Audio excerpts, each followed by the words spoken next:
Hello everyone, मैं दिव्या सिंह आप सभी का स्वागत करती हूँ अपने यूट्यूब चैनल दिव्या एस पटवरिया में। जैसा कि आप लोग जानते हैं कि एसएससी जीडी की वैकेंसी आ चुकी है और उसके फॉर्म फिल होना स्टार्ट हो चुके हैं और फॉर्म फिल होने की लास्ट डेट 14 अक्टूबर है और जो इसका एग्ज़ाम होगा वो जनवरी और फरवरी में कंडक्ट कराया जाएगा। ठीक है, और इस बार एसएससी जीडी में अच्छी खासी पोस्ट आई हैं, तो मैं चाहती हूँ कि आप सभी लोग एक एक पोस्ट अपने नाम करें। इसकी तैयारी को बेहतर बनाने के लिए मैं आपको पर डे एक प्रैक्टिस सेट करवाऊंगी, जो कि क्या होगा, प्रीवियस ईयर बेस्ड होगा, जिससे कि आपकी तैयारी क्या हो सके और अच्छी हो सके। ठीक है, तो आप अगर एक पोस्ट को अपने नाम करना चाहते हैं तो कंसिस्टेंसी और फोकस के साथ अभी से तैयारी करना स्टार्ट कर दें, ताकि पेपर तक आपका पूरा अच्छे से रिवाइज हो जाए, अच्छे से आप उसकी तैयारी कर सकें। ठीक है, तो बिना देर किए हुए चलते हैं पहले प्रैक्टिस सेट के पहले क्वेश्चन की तरफ। ठीक है, तो पहला क्वेश्चन है हमारा, उस संख्या को पहचाने जो अन्य से भिन्न है। क्या करें? उस संख्या को पहचाने जो अन्य से भिन्न है। अब जैसे कि यहाँ पे पहला ऑप्शन लिखा है 196, दूसरा ऑप्शन है 121, तीसरा ऑप्शन है 256 और चौथा ऑप्शन है 252। ठीक है, अब जैसे कि मैंने आपको क्या कहा था कि आप सभी को 30 तक की स्क्वायर और 20 तक के क्यूब लर्न होने चाहिए। ठीक है, अब इसमें क्या करना है कि आपको जो मतलब तीन तो इसमें सेम होंगी संख्या, एक क्या होगी, अलग होगी, आपको वही पहचाननी है। जैसे यहाँ पे लिखा है 196, तो हमें पता है जो 196 होता है वो कितने का स्क्वायर होता है, 14 का स्क्वायर। ठीक है, 14 का स्क्वायर कितना होता है, 196। 121 कितने का स्क्वायर होता है हमारा, 11 का स्क्वायर होता है। ठीक है, और 256 कितने का स्क्वायर होता है, आपको पता है ना, 16 का स्क्वायर कितना होता है, 256।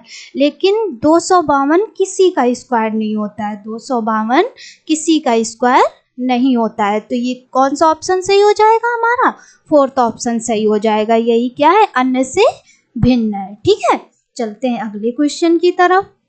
अगला क्वेश्चन है हमारा, उस विकल्प का चयन करें जो दी गई जोड़ी के अनुरूप है। ठीक है, अब यहाँ पे लिखा है CD अनुपात HI।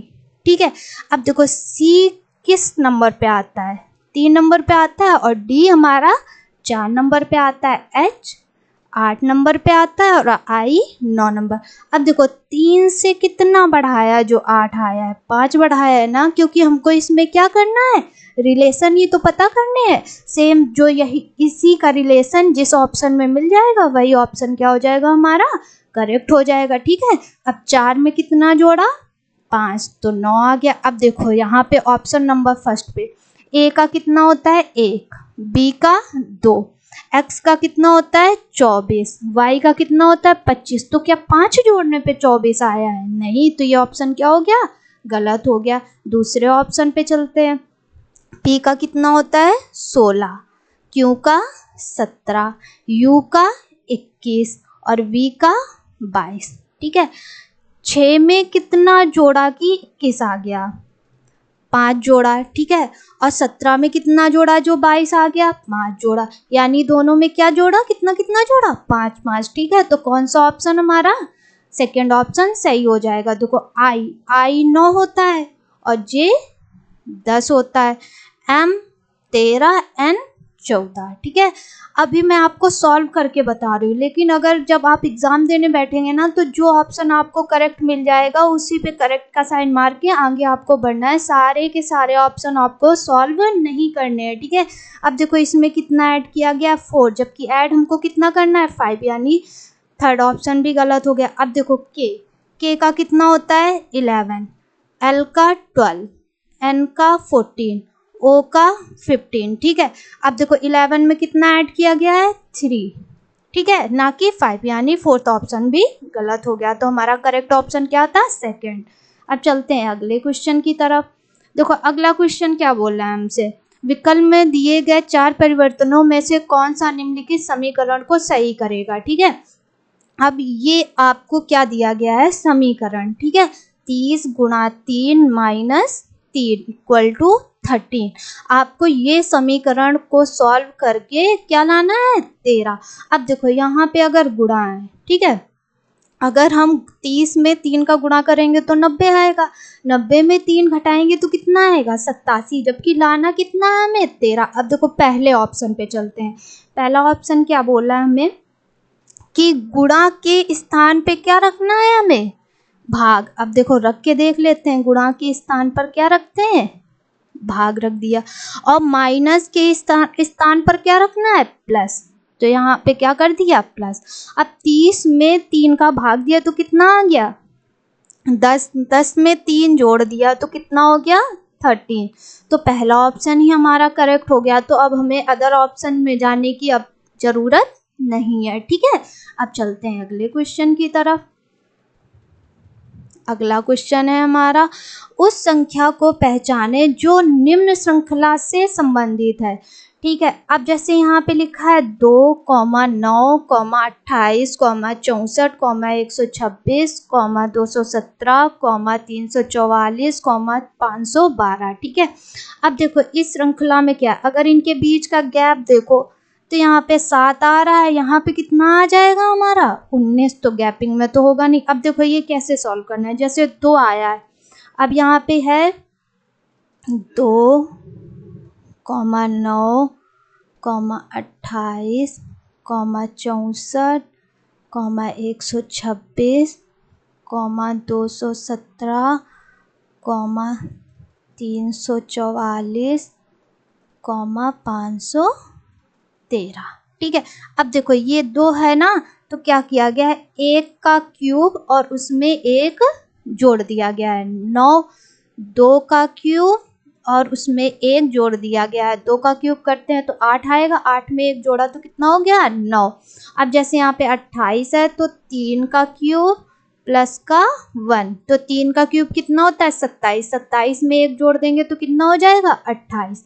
अब यहाँ पे कितना है, 64, ठीक है। तो 4 का क्यूब और यहाँ पे क्या होना चाहिए था, +1 होना चाहिए था।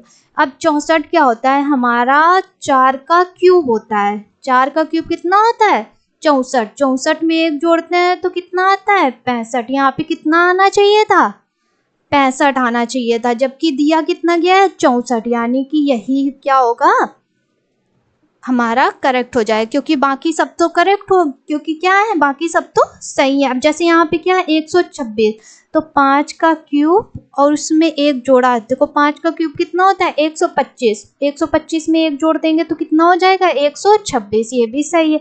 अब देखो 6 का क्यूब और प्लस का 1, अब 6 का क्यूब करोगे तो कितना आएगा, 216, और 216 में 1 जोड़ देंगे तो कितना हो जाएगा, 217।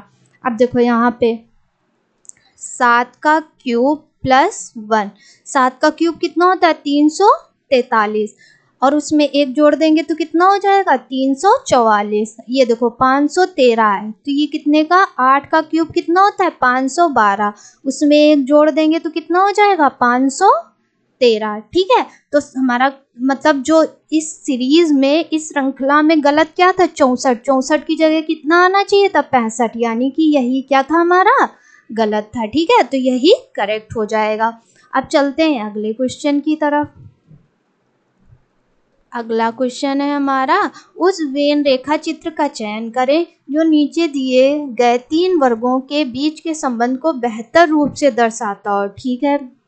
अब देखो इसमें क्या है कि आपको वेन आरेख बनाना है, ठीक है, और आपको उनके बीच में संबंध बताना है। जैसे यहाँ पे दिया गया है विद्यालय, अध्यापक, छात्र। तो हमें ये तो पता है ना कि विद्यालय जो होगा, ठीक है, ये जैसे हमारा क्या हो गया, विद्यालय, ठीक है। विद्यालय के अंदर ही क्या होंगे, अध्यापक होंगे, होंगे ना अध्यापक। और देखो, और अध्यापक, ये तो नहीं कि अध्यापक ही मतलब जो होंगे छात्र बन जाएंगे, या छात्र हमारे क्या बन जाएंगे, अध्यापक बन जाएंगे। स्कूल होता है, स्कूल में क्या होता है, अध्यापक अलग होते हैं और छात्र अलग होते हैं ना। अब जैसे यहाँ फर्स्ट ऑप्शन था, अब जैसे विद्यालय, अध्यापक, छात्र या विद्यालय अध्यापक छात्र, ये तो नहीं होगा। अब इसमें देखो विद्यालय के अंदर क्या अध्यापक या सिर्फ छात्र होते हैं? दोनों होते हैं। ये भी ऑप्शन गलत हो गया क्योंकि ये अलग। अब ऑप्शन हमारा कौन सा करेक्ट हो रहा है? फोर्थ ऑप्शन, ठीक है, क्योंकि विद्यालय होगा, विद्यालय के अंदर ही क्या होंगे? अध्यापक। अध्यापक ना छात्र हो सकते और ना छात्र अध्यापक हो सकते हैं। जो हमारे अध्यापक होंगे वो अलग होंगे और छात्र हमारे अलग होंगे। तो कौन सा ऑप्शन करेक्ट हो गया? फोर्थ ऑप्शन, ठीक है। अब चलते हैं अगले क्वेश्चन की तरफ। अगला क्वेश्चन क्या बोल रहा है हमारा? 5 छात्र एक कतार में खड़े हैं, ठीक है भाई। फिर क्या बोल रहा है? सुमन प्रणव के बगल में खड़ी है, ठीक है, लेकिन वह दीना के बगल में नहीं खड़ी है, ठीक है। कुमार राजू के बगल में खड़ा है, जो सबसे बाईं ओर खड़ा है। कहाँ खड़ा है? बाईं ओर। और दीना कुमार के बगल में नहीं खड़ी है, नहीं खड़ी है, ठीक है, नहीं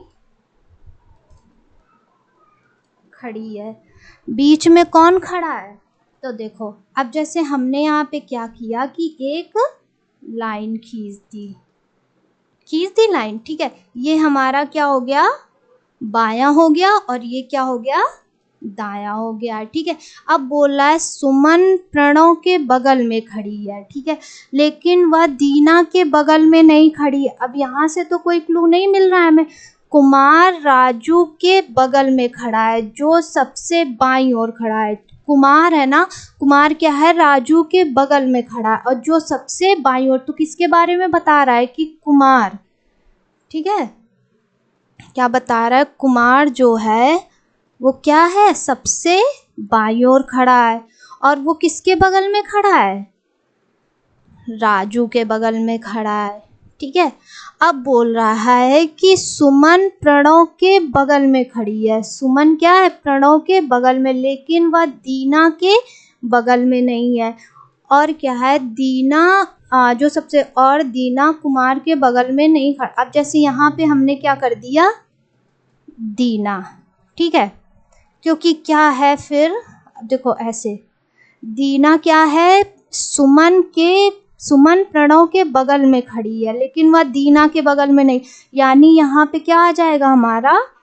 प्रणव, क्योंकि इसमें बताया गया है ना कि सुमन क्या है? दीना के बगल में नहीं खड़ी। यानी यहाँ पे कौन खड़ा है? सुमन। सुमन देखो दीना के बगल में नहीं है, लेकिन प्रणव के बगल में है, ठीक है। तो पूछ रहा है बीच में कौन खड़ा है? तो बीच में कौन खड़ा है? दीना। ऐसे एक कतार हमने लाइन बना दी, उसमें बोल रहा है कि कुमार क्या है? राजू के बगल में खड़ा है, जो सबसे बाईं ओर। कुमार क्या है? सबसे बाईं ओर खड़ा है, और जो कि राजू के बगल में भी हो गया, ठीक है। अब बोल रहा है सुमन प्रणव के बगल में खड़ी है, लेकिन दीना के बगल में नहीं खड़ी है, ठीक है। अब देखो दीना यहाँ आगे, अगर यहाँ पे सुमन यहाँ पे रख देते सुमन को, तो लेकिन क्या दिया गया है क्वेश्चन में कि जो है सुमन दीना के बगल में नहीं खड़ी है। तो इसका मतलब क्या होगा? सुमन प्रणव के बगल में खड़ी है। तो बीच में कौन खड़ा है? दीना, ठीक है। अब चलते हैं अगले क्वेश्चन की तरफ। अगला क्वेश्चन है हमारा, निम्नलिखित में से असंगत को पहचाने। मतलब जैसे कि इसमें क्या होगा? 4 ऑप्शन दिए गए, इसमें से 3 क्या होंगे? एक जैसे होंगे, मतलब संगत होंगे, और एक क्या होगा? उससे अलग होगा। अब देखो जैसे नीचे, आगे, ऊपर। अब क्या होता है? नीचे, आगे, ऊपर, लेकिन बड़ा, बड़ा, छोटा, ये होता है ना। तो सबसे असंगत कौन सा है? बड़ा, ठीक है। तो चौथा ऑप्शन क्या हो गया हमारा? सही हो गया। अब चलते हैं अगले क्वेश्चन की तरफ। अब बोला है एक साइकिलिंग प्रतियोगिता में 5 छात्र ने हिस्सा लिया। कितने छात्रों ने हिस्सा लिया? 5 ने। रॉबर्ट मोनिस से पहले लेकिन गुंजन के बाद में आया, ठीक है। जो रॉबर्ट है हमारा, रॉबर्ट है वो मोनिस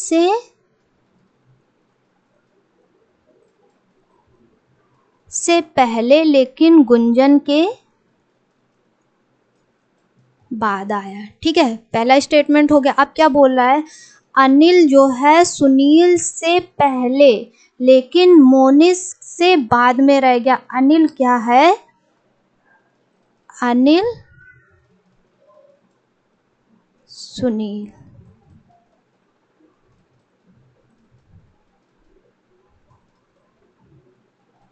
सुनील, ठीक है। देखो क्या बोला है, रॉबर्ट मोनिस, ठीक है, रॉबर्ट जो है मोनिस से पहले लेकिन गुंजन के बाद में आया, ठीक है। अब क्या है कि अनिल सुनील से पहले, अनिल क्या है सुनील से पहले लेकिन मोनिस के से बाद रह गया, तो प्रतियोगिता किसने जीती, तो सबसे पहले पे कौन है, गुंजन, यानी प्रतियोगिता किसने जीती, गुंजन ने, ठीक है। अब चलते हैं अगले क्वेश्चन की तरफ। तो चलते हैं अगले क्वेश्चन की तरफ, और अगला क्वेश्चन है हमारा d is equal to 4 g is equal to 7, तब गार्डन का कितना होगा, गार्डन इज इक्व टू कितना होगा, ठीक है। अब जैसे यहाँ पे दिया गया है आपको गार्डन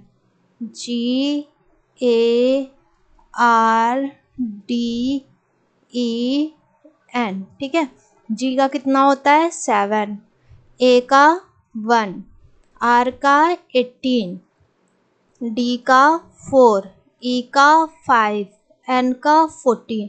अब सबको ऐड कर देना है, 7 1 8 18 26 26 4 30 35 और ये 14 49, कितना गार्डन का हो जाएगा, गार्डन इज इक्वल टू 49। तो 49 कौन सा ऑप्शन में आ रहा है, फोर्थ ऑप्शन में, यानी कि हमारा कौन सा ऑप्शन सही हो गया, फोर्थ ऑप्शन, ठीक है। चलते हैं अगले क्वेश्चन की तरफ, और अगला क्वेश्चन है हमारा, निम्नलिखित में से असंगत युग्म को पहचाने, ठीक है। इसमें असंगत आपको पहचानना है चारों ऑप्शन में, जैसे कि यहाँ पे लिखा है मिस्र अनुपात कैरो, सेकंड ऑप्शन में इटली अनुपात रोम, थर्ड ऑप्शन में इराक अनुपात दिनार, फोर्थ ऑप्शन में ग्रीस अनुपात एथेंस। तो देखो ये देश और उनकी राजधानियां हैं, क्या है, देश और उनकी राजधानियां, जैसे मिस्र की राजधानी क्या होती, कैरो, इटली की राजधानी रोम, इराक की राजधानी क्या होती है, बगदाद। यहाँ पे क्या दे दिया गया, उसकी मुद्रा दे दी गई है, जबकि यहाँ पे क्या आना चाहिए था हमारा, बगदाद। और ग्रीस की राजधानी क्या होती है, एथेंस, ठीक है। तो यानी कौन सा असंगत युग्म हुआ, थर्ड ऑप्शन, ठीक है। चलते हैं अगले क्वेश्चन की तरफ। अगला क्वेश्चन है हमारा, नीचे दिए गए कथनों के बाद दो निष्कर्ष दिए गए, यह मानते हुए कि कथनों में दी गई जानकारी सत्य है, भले ही वो सर्वज्ञात तथ्यों से भिन्न प्रतीत होती हो, और यह निर्णय करे कि कौन से निष्कर्ष तार्किक और निश्चित रूप से कथन में, ठीक है, निश्चित रूप से कथन में दी गई जानकारी का अनुसरण करते हैं, ठीक है। अब देखो इसमें कथन क्या दिया गया, कुछ गुड़ियां फूल हैं, और दूसरा कथन दिया गया कोई भी पेड़ गुड़िया नहीं है। तो देखो आपको कैसे करना है, जैसे यहाँ पे है एक सर्कल बनाया, उसमें लिख दिया गुड़िया, क्या बोल रहा है, कुछ गुड़िया फूल है, यानी कुछ गुड़िया क्या है, फूल, ठीक है। कोई भी पेड़ गुड़िया नहीं है, अब उसको बिल्कुल टच नहीं करना, क्योंकि कोई भी पेड़ क्या है, गुड़िया नहीं है, ठीक है। अब देखो निष्कर्ष में क्या आ रहा है, कोई गुड़िया पेड़ नहीं, हाँ तो कोई गुड़िया पेड़ नहीं है, कुछ फूल पेड़ है, लेकिन कथन में ऐसा कुछ दिया नहीं गया था, कुछ पेड़ फूल है, हो भी सकते हैं नहीं भी हो सकते हैं, इसलिए हमें क्लियर नहीं है कि है भी कि नहीं है, क्योंकि कथन में नहीं दिया गया है, ठीक है। अब देखो ऑप्शन में क्या है, केवल, फर्स्ट ऑप्शन है केवल निष्कर्ष दो अनुसरण करता है, तो दूसरा तो गलत था, फर्स्ट ऑप्शन ये हमारा क्या था, कुछ गुड़िया पेड़ नहीं है, फर्स्ट ऑप्शन सही था, निष्कर्ष, दूसरा निष्कर्ष क्या था, गलत था, तो दूसरा तो गलत था। दोनों निष्कर्ष एक और दो अनुसरण, तो दोनों तो नहीं कर रहा है, सिर्फ एक कर रहा है, ना तो निष्कर्ष एक ना ही निष्कर्ष दो अनुसरण करता है, यानी ये भी ऑप्शन गलत हो गया। फोर्थ ऑप्शन में क्या, केवल निष्कर्ष एक अनुसरण करता है, तो हाँ, तो हमारा कौन सा ऑप्शन सही हो गया, फोर्थ ऑप्शन, ठीक है। अब चलते हैं अगले क्वेश्चन की तरफ, और अगला क्वेश्चन है हमारा, एक मंजिल पर 6 कार्यालय क्रमशः A B C D E और F को आवंटित किया गया है, ठीक है, किया जाता है, ये कार्यालय दो कतारों यानी कि दो लाइनों में है, ठीक है, कितनी लाइनों में है, दो लाइनों में है। अब देखो क्या बोल रहा है कि एक कतार का रुख उत्तर की ओर है, ये क्या है, उत्तर की ओर, दूसरी कतार का रुख दक्षिण की ओर है, ठीक है, हमने दक्षिण की ओर कर दिया। आपको पता होगा ना,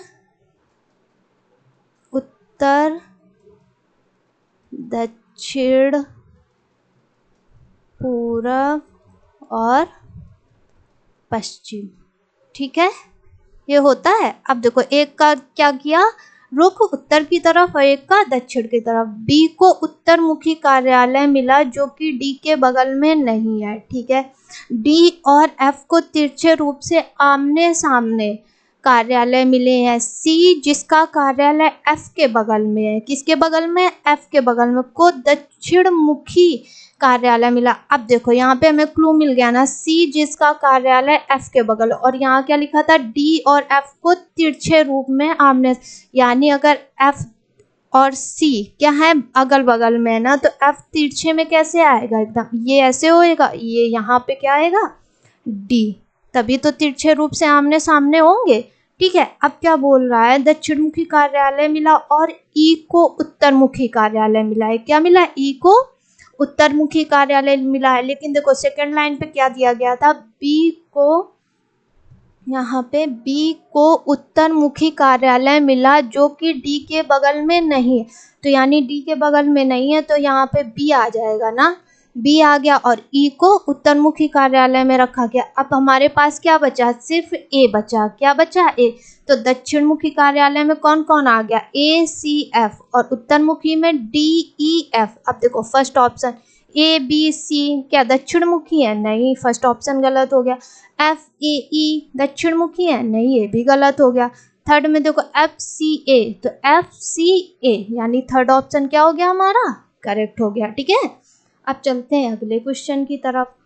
अगला क्वेश्चन क्या बोला हमारा, निम्नलिखित संख्या श्रृंखला में दो संख्याओं को कोष्टक के भीतर रखा गया है। श्रृंखला का ध्यान पूर्वक अध्ययन करें और श्रृंखला के संबंध में सही विकल्प का चयन करें। यानी कि ये हमें सीरीज दी गई है, इसके बीच में हमें रिलेशन पता करना है, ठीक है। अब जैसे यहाँ पे दिया गया है 4, 6, 10, 12, 16, 14, 22। अब देखो रिलेशन, 4 में 2 ऐड किया तो 6, 6 और 4 10, 4, 10 12 2, 12 16 4।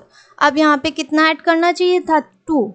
देखो सीरीज में पहले 2 ऐड किया फिर 4 ऐड किया, ठीक है, 2 ऐड किया फिर 4। अब यहाँ पे कितना ऐड करना था, 2, तो यहाँ पे कितना आना था 18, जबकि यहाँ कितना आ रहा है 14, ठीक है। अब पहले ऑप्शन पे चलते हैं।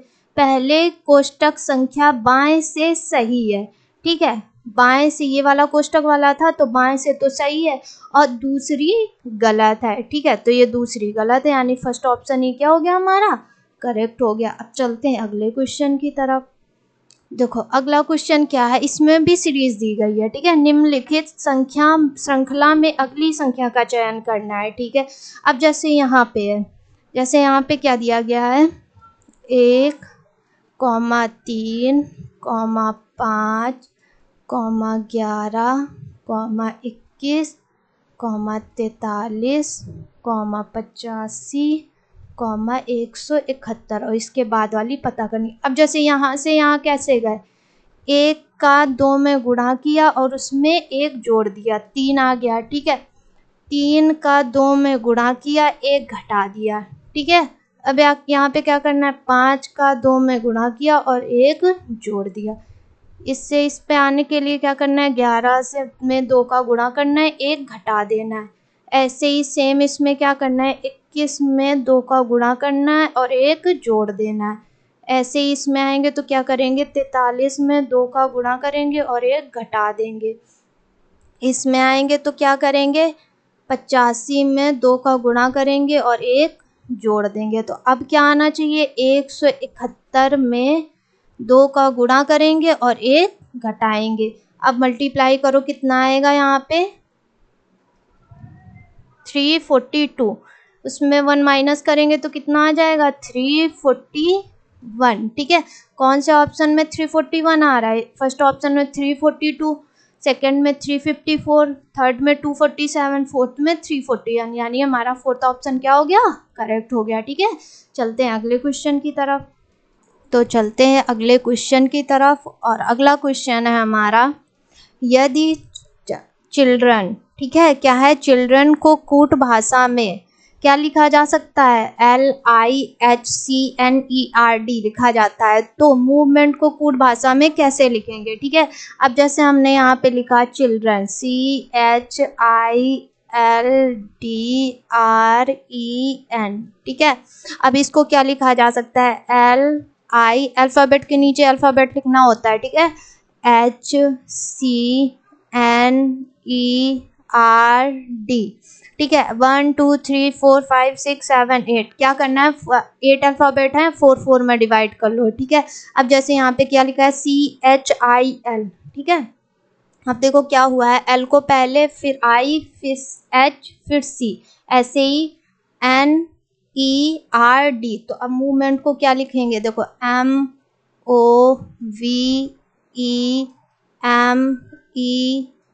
MOVEMENT। तो कितने हैं, 1 2 3 4 5 6 7 है, 8 अल्फ़ाबेट हैं, 4 4 में डिवाइड कर लो, ठीक है। अब जैसे यहाँ पे क्या आ जाएगा, EVOMTNEM, क्या आ गया, EVOMTNEM। अब ऑप्शन देखते हैं, फर्स्ट ऑप्शन में क्या है, EVOMTNEM, ठीक है। तो फर्स्ट ऑप्शन ही हमारा क्या हो गया, करेक्ट। चलते हैं अगले क्वेश्चन की तरफ, और अगला क्वेश्चन है हमारा, निम्नलिखित श्रृंखला में अगली संख्या का चयन करना है, क्या करना है, अगली संख्या का। अब जैसे यहाँ पे लिखा गया ORUXA, ठीक है, अगली बताना है हमें। O का कितना होता है, 15, R का 18, U का 21, X का 24, ठीक है, A का 1। अब आगे का बताना है। तो देखो सीरीज में कौन सा लॉजिक लग रहा है, अब इसमें क्या है, 3 ऐड करना है। 18 में 3 ऐड किया तो कितना आ गया, 21, 21 में 3 ऐड किया तो कितना आ गया, 24, ठीक है। और 24 में 3 ऐड किया तो कितना हो गया, 1। अब 1 में 3 ऐड करेंगे तो कितना आ जाएगा, 4। 4 पे कौन सा आता है, D, यानी हमारा कौन सा ऑप्शन सही हो जाएगा, थर्ड ऑप्शन, ठीक है, D आएगा। अब चलते हैं अगले क्वेश्चन की तरफ। अगले क्वेश्चन में दिया जा रहा है हमारा, दिए गए कथनों और निष्कर्षों को ध्यानपूर्वक पढ़ें और बताएं कि कौन सा निष्कर्ष तार्किक रूप से कथनों का अनुसरण करता है, ठीक है। कथन दिए गए, ठीक है। पहला कथन है, जापान में काम करने वाले सभी वैज्ञानिक क्या है, प्रतिभाशाली। दूसरा कथन है, जापान में कुछ चीनी वैज्ञानिक काम कर रहे हैं। तो आपको क्या करना है, जो कथन में दिया गया है निष्कर्ष में अगर वो चीज़ मिल रही है तो ठीक है, नहीं तो आपको एक्स्ट्रा कुछ भी अपनी तरफ से ऐड नहीं करना है उसमें, ठीक है।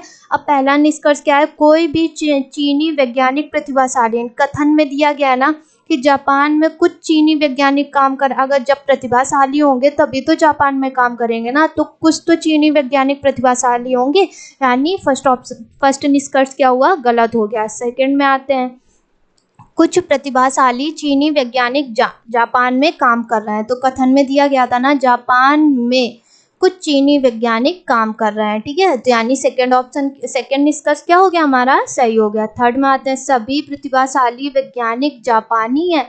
तो ऐसा तो नहीं हो सकता, जितने प्रतिभाशाली मतलब वैज्ञानिक हैं वो सारे जापान में ही रहते हैं, ठीक है। चीन के होंगे, इंडिया के होंगे, अदर भी तो देश के होंगे ना। तो ये थर्ड ऑप्शन भी, थर्ड निष्कर्ष भी गलत हो गया। फोर्थ में, कुछ चीनी वैज्ञानिक प्रतिभाशाली, हाँ जापान में काम कर रहे हैं, तो और कथन में भी दिया गया है कि जापान में कुछ चीनी वैज्ञानिक काम कर रहे हैं। तो और ऊपर क्या दिया गया था, चीनी वैज्ञानिक क्या है, सभी वैज्ञानिक प्रतिभाशाली, ये जापान के लिए दिया गया था। और जब चीनी वैज्ञानिक प्रतिभाशाली होंगे तभी तो जापान में काम करेंगे ना, यानी फोर्थ निष्कर्ष भी सही हो गया। तो हमारे कौन से निष्कर्ष सही हुए, सेकेंड और फोर्थ। फर्स्ट में क्या दिया गया ऑप्शन में, केवल निष्कर्ष 2 अनुसरण करता है, 2 तो कर रहा है, साथ में 4 भी कर रहा है, यानी फर्स्ट ऑप्शन गलत हो गया। सेकंड में क्या दिया गया है, केवल निष्कर्ष 1 अनुसरण, 1 तो निष्कर्ष गलत था, यानी सेकंड ऑप्शन भी गलत हो गया। थर्ड में दिया गया है, केवल निष्कर्ष 3 और 4 अनुसरण करते हैं। 3 तो कर रहा है 4 तो कर रहा है लेकिन 3 नहीं कर रहा है, यानी थर्ड ऑप्शन भी गलत हो गया। फोर्थ में केवल निष्कर्ष 2 और 4 अनुसरण करते हैं। हाँ, 2 भी कर रहा है और 4 भी कर रहा है, यानी फोर्थ ऑप्शन क्या हो गया हमारा, करेक्ट हो गया। ठीक है, चलते हैं अगले क्वेश्चन की तरफ। अगला क्वेश्चन क्या है हमारा, उस विकल्प का चयन करें जो तीसरी संख्या से उसी प्रकार संबंधित है जिस प्रकार दूसरी संख्या पहली संख्या से संबंधित है। ठीक है, अब जो संबंध पहले पद का दूसरे पद से होगा वही संबंध क्या होगा, तीसरे पद का चौथे पद से होगा। ठीक है, ये हमारा पहला पद है, ये दूसरा है, ये तीसरा है, ये चौथा है। ठीक है, अब जैसे ये 11 है, ये 169 किसका स्क्वायर होता है, 13 का। 11 में हम 2 जोड़ दें, ठीक है, और उसका स्क्वायर कर दें तो कितना आ जाएगा, 169। वैसे ही 18 में कितना जोड़ना पड़ेगा, 2, तो कितना आ जाएगा, 20, और उसका क्या कर देना, स्क्वायर, यानी 20 का स्क्वायर कितना होता है, 400।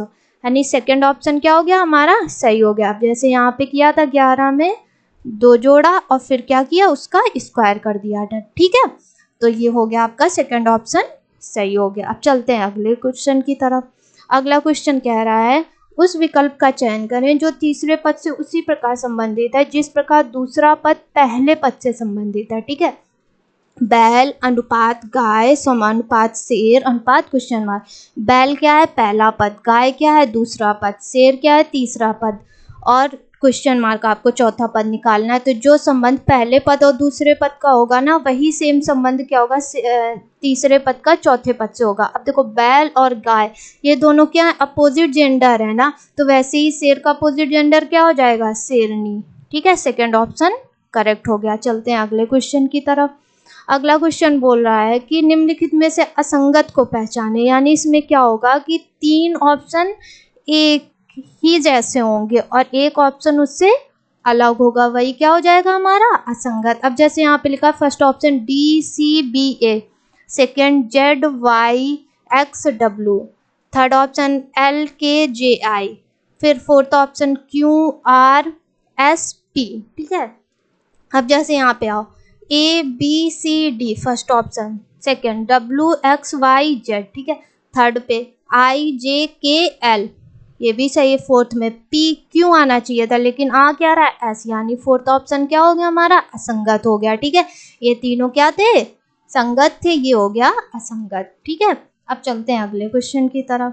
अब जैसे लिखा है अगले क्वेश्चन में, उस विकल्प का चयन करें जो XY रेखा पर दर्पण रखे जाने पर दिए गए शब्द के दर्पण छवि से सर्वाधिक मेल खाता है। अब जैसे घरों में मिरर है हम लोगों के, ठीक है, अब हम लोग जब उनके सामने खड़े होते हैं तो हमको अपनी छवि उल्टी मतलब अपोजिट दिखाई देती है ना, सारा सामने सब कुछ दिखाई देता है। वैसे ही क्या होता है, ऐसे ही अल्फ़ाबेट में होता है। ठीक है, जैसे ये हमारा क्या हो गया, मिरर हो गया, ये X ये Y, क्या है मिरर में लिखा है ACE, तो सारी चीज़ें क्या हो जाएंगी, हमें उल्टी दिखाई देंगी। ठीक है, ये E फिर C फिर A, ठीक है, क्या दिखाई देती है हमें, उल्टी। अब देखो ऑप्शन में ECA, फर्स्ट ऑप्शन ही हमारा क्या हो गया, करेक्ट हो गया। ठीक है, अगर आपको वीडियो अच्छा लगा हो तो please like share and subscribe करना ना भूलें। Thank you.